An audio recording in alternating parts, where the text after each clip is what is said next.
How's it going, everybody? I am Donut. This is, of course, a Black Lives Matter, all cops are bastards, and trans rights supporting channel. You better be supporting that shit or you can get the fuck off this channel. This is Broad City, Season 3, Episode 4, which I, of course, did not look up the name for, so let me do that right now. So this episode is Rat Pack, which I guess is just, it could be an entire other group where, again, it's like Abby's saying we're meeting some people from, that I used to know, or Alana's meeting some people that she used to know. It's usually always Abby.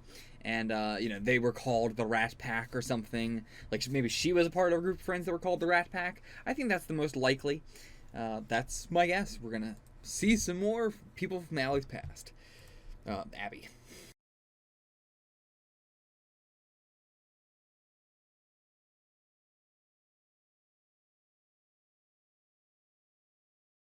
Really good episode. I really like the party episodes and realizing those are my favorite Broad City episodes because they never do a party in a like goofy parody way where it's like I feel like a lot of sitcoms, it is the characters going to a party and they don't like going to the party. They are extremely introverted or whatever.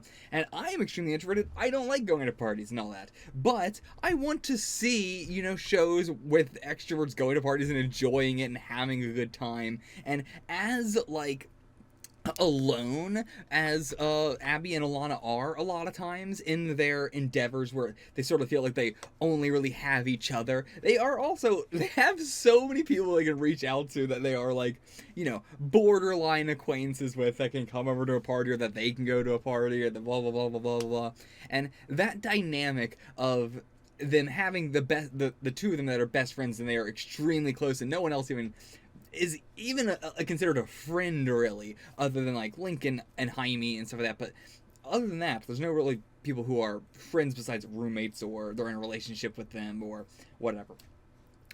So yeah, I really like that aspect, and so I think that's why the party episodes tend to be my favorites. Just seeing people enjoy. I've also never lived in a big city. Like, I've lived in a city, but never like a big city. And New York is the biggest damn city of them all, and so that is it's like living through someone else. A lot of this shit is extremely heightened, but for the most part, it's pretty just how a lot of parties that I have actually been to have been, and then just with the background setting of New York, I have been to plenty of weddings with a rat at them. I have been to so few parties in my entire life, and I have been to two which had a rat at them. I mean, my friend's house just had rats.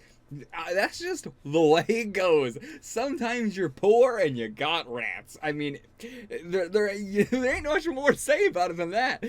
There ain't shit you can do when you can't afford an exterminator. Like, at least, Alana could have afforded an exterminator here and everything like that. But for the most part, they're expensive as hell, as we saw. And sometimes you just can't afford them. And you just gotta go, man, this is just wildlife. If I'm gonna be hanging out in an outdoor party, I'm gonna be expecting some wildlife out there. If I'm hanging out in an indoor apartment in New York, I expect some wildlife there too.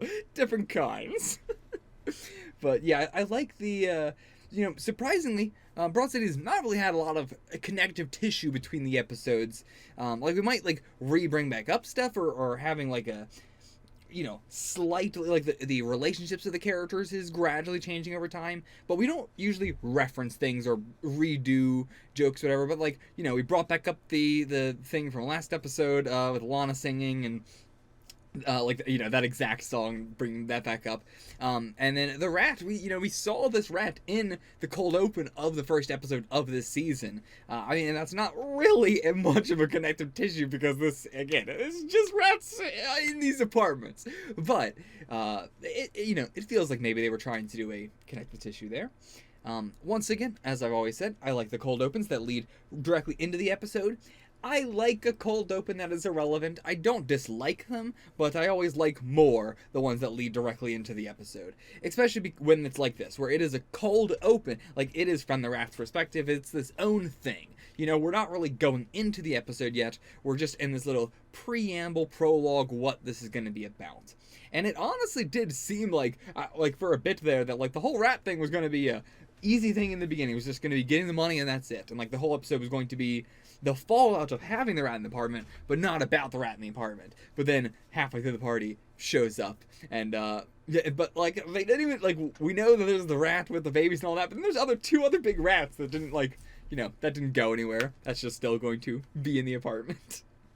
And so now we have another, thing for Abby. Like, Abby is a very, like, obsess over one person kind of person, which is also why, Tinder was not going to work for her. And this was an excellent plot.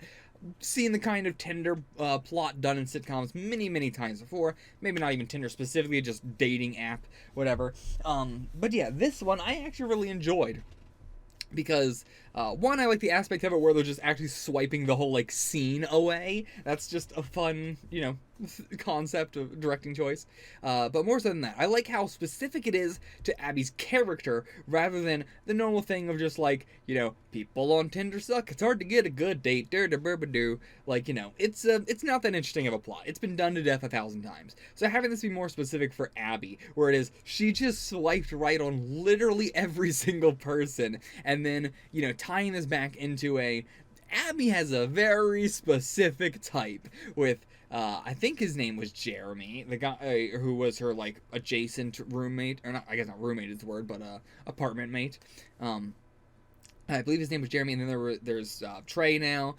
We have the guy here, the ship guy, the like FedEx guy, basically, at the end. And then like most of these Tinder people, the ones that she was interested in, she has a very specific type, and it's hard to nail down what it is, because I wouldn't even say frat bro-y. It's just like, it's the kind of person who you can get along with pretty well, but their sense of humor is god awful. Like with Jeremy, Trey, and this the FedEx guy at the end there. Like I think all three of them are the perfect example of that person. Like they're all, I could get along with them, I could have a conversation with them. They're not bad people. They are nice people. Jeremy, I don't know about that, if that was even his name.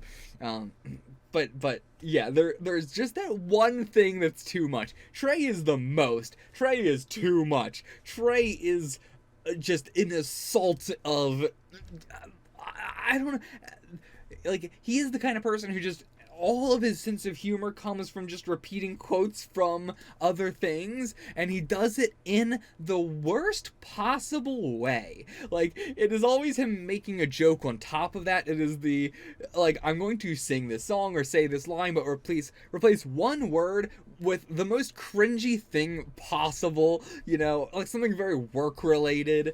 It is the having the boss that wants to be joking around and have a fun time with you, and they're like using memes to try and relate. It's like, oh, stop. It's too much.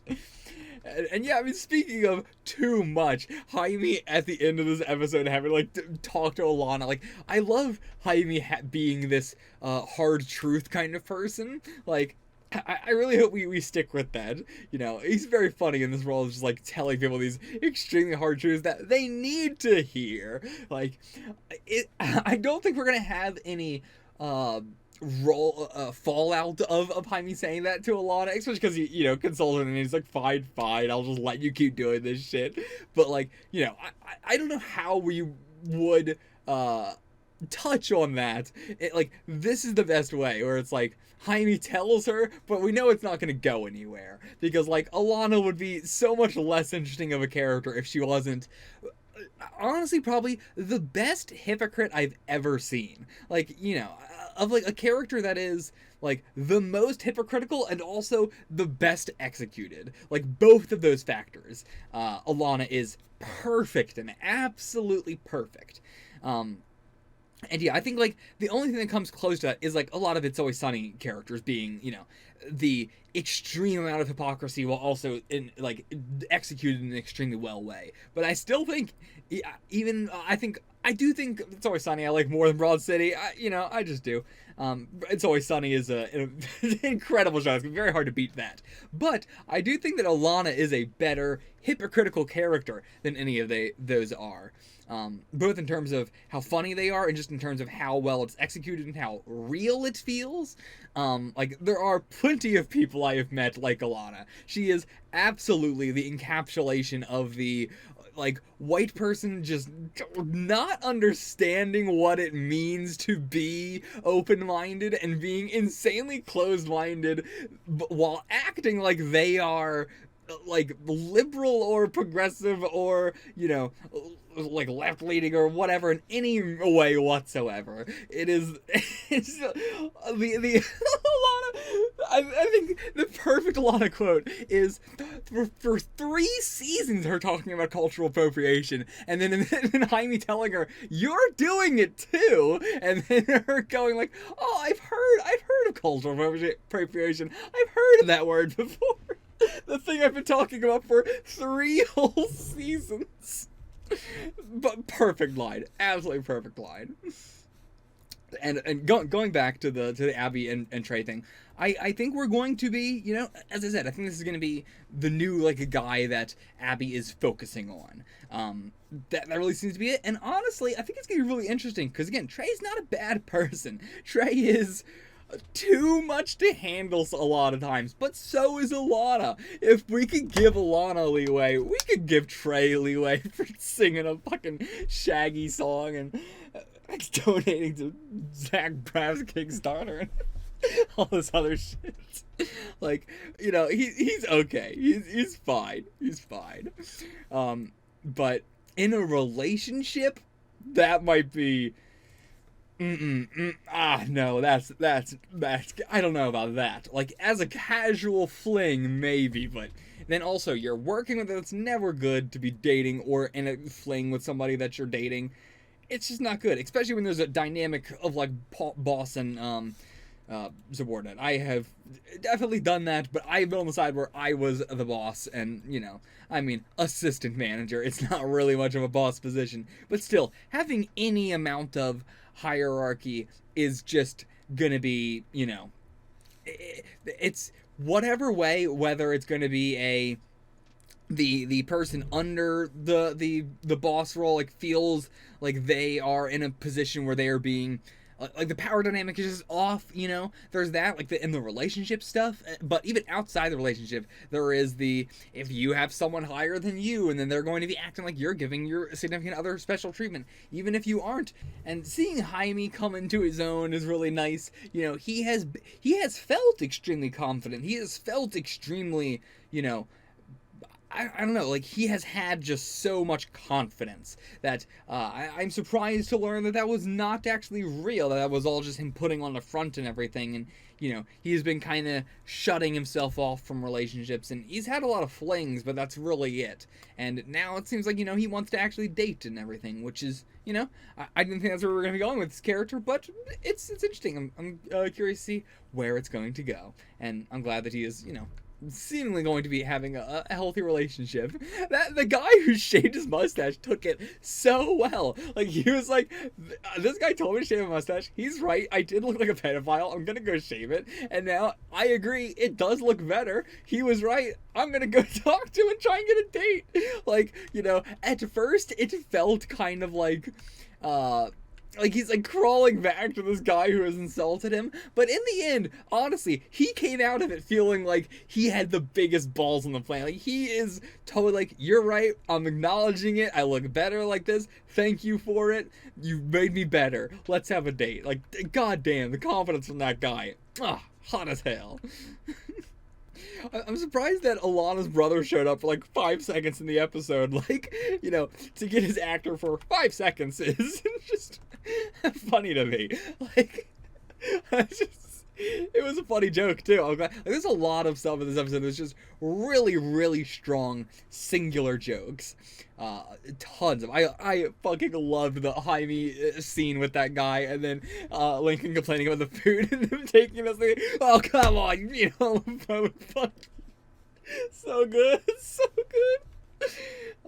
Alana having to just like finding weed all over the house, or just in her nose and her hair. It was just everywhere. Like, and the like cards of like exactly what it is or where she got it. Like, Sour Diesel, long haul trucker, approved cab driver nemesis, or I don't know if that's a comma or a one, but like, yeah, just the where she got these, if it is like a body high or if it's super mellow body high. I'm just reading all this stuff, and I really appreciate it, even though it's so little. There's like it's like one hit of some of these. If not, I mean, like some of them are big and chunky, but then other ones are like tiny little bit.